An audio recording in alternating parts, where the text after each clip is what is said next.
The charging documents also reveal horrifying details of the shooting. According to police, the suspect fired at the victims numerous times, and then when one of them tried to crawl away, he fired more. As you go forward, with what you have seen, can you give us any sense, because you said you looked the shooter in the eyes, can you give us any sense of what you saw in him as he was sort of getting help and people were tending to him as if he too was a victim of seeing this? Yeah, well, to be clear, I heard about that part because we were in the secure room when he initially walked in. I just saw him screaming and then being handcuffed. But what I saw in his eyes, I mean, I went to Columbia for grad school, and I saw the same thing in his eyes as I saw in the eyes of all the protesters at Columbia. Nothing different between him and them. But they did not create this horrific shooting. They did not, they didn't shoot. They gave permission. They gave the permission. And they have called for this. They have called for Intifada revolution, which is the same thing he yelled last night. Do you worry that there will be a conflation, though, of the two, those people who are speaking their mind, who really care about what is happening in Gaza, and those people who are like this person who did this horrific shooting, who intend to do harm? A conflation. I mean, they are calling for Intifada. At Columbia University, they call for Intifada constantly. They're not quietly, they're loud. They're loud. You can hear it. They make recordings of themselves. So what's the difference? Are you afraid? Yes. What will you do about that? Everyone should be afraid. What are you doing to try to make yourself feel safer? Well, okay, you just go on and live your life.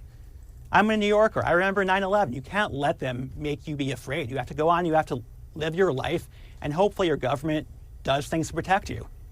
Last night, our government failed us. FBI agents searched a building in Chicago tied to Rodriguez this morning. Agents and canine officers were seen going into the building. People who knew him say he is mild-mannered.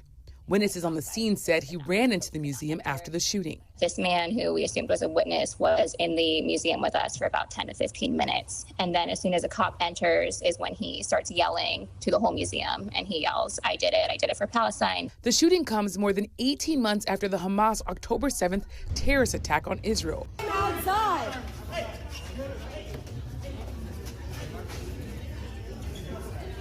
No. Free Palestine! Free Palestine! Free Palestine!